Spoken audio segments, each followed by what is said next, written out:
Welcome to Star Citizen and our journey to 4.0. Und die deutsche Version des Videos findet ihr als Link in der Beschreibung oder auf dem Logi-Kanal. This week we were able to take a deeper look into the planet works that will make their debut in the persistent universe. Among other things, Ian Leland, the art director of Star Citizen, gave us a first look at the new interiors of the landing zones, which we will of course analyze with you and take a closer look at. Leland explained that the interiors of buildings are a very important aspect of the game, which are to be revised and expanded for a long time. Until now, there were already new cities and buildings in the game, but without interiors. And it is precisely these interiors that now finally offer the possibility of making the world even more authentic and diverse. By means of the current concept developments, which consists of different layers, we get a glimpse. The rooftops will be the primary access points for players, followed by the maintenance areas, which can be either industrial or technical. Below, there are the residential areas, which can take up entire blocks of buildings, and the commercial areas, which can include shopping centers, offices, and social spaces. Finally, there are the entrances, which can also be access points for the players, and the underground, which can serve as a connection space between buildings. And we as players will of course be able to own and decorate our own flats, which will be one of the most important aspects of the game's interactivity and personalizability. A feature we have been waiting for so long. But outside the flats there will also be social spaces that go beyond mere corridors and invite players to explore and interact. In the commercial realm, there will be office buildings, factories and office spaces, but also restaurants and bars that offer a special experience, like some Skyline bars. These new interiors will offer us players a much more immersive and memorable gaming experience as we continue the journey of 4.0. So far in Star Citizen we have mainly focused on the exteriors of the buildings and there have been comparatively few interiors. But that will change significantly in the future. This is because the upcoming interiors will provide us with many opportunities to integrate a variety of playable areas into the cityscapes, while also following for new missions, explorable areas and a more comprehensible simulation of the city's inhabitants.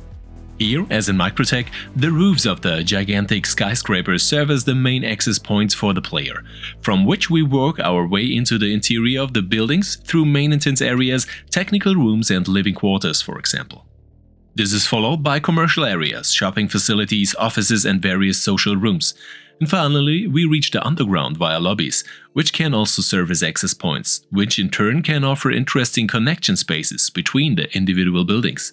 So a massive expansion of the walkable and playable areas in Star Citizen.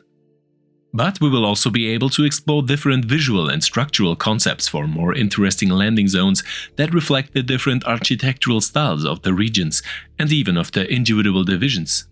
The landing pads, however, do not necessarily have to be located on the top of a building, but can also be in the middle of a massive building or even significantly lower. In the residential areas, the aim is to have a wide variety of interior finishes and architectural styles that also offer modularity, so allow for a variety of combinations, whether they are residential, social or other spaces. In the commercial areas, we will have a different focus. We will find office buildings, restaurants or bars that offer a cool skyline and provide access to a specialized selection of food that is not available anywhere else. The perfect place for the next food blog. The lobbies remain another entry point into the persistent universe of Star Citizen. But in the future, they will offer players the opportunity to directly manage their spaceships, accept missions and interact with other players. Here you also get the first impression of the different parts of the universe, before exploring them on your own. The underground system is particularly exciting, offering very interesting connections between the different buildings and areas. Of course, you can also find hidden rooms and secret passages that can lead to new adventures and directly reward the gaming experience. In summary, Star Citizen's interiors offers an enormous variety of possibilities to enrich and massively expand the gaming experience. Whether you are on the roof of a skyscraper, in a stylish living room or in a huge lobby, there is always something new to discover.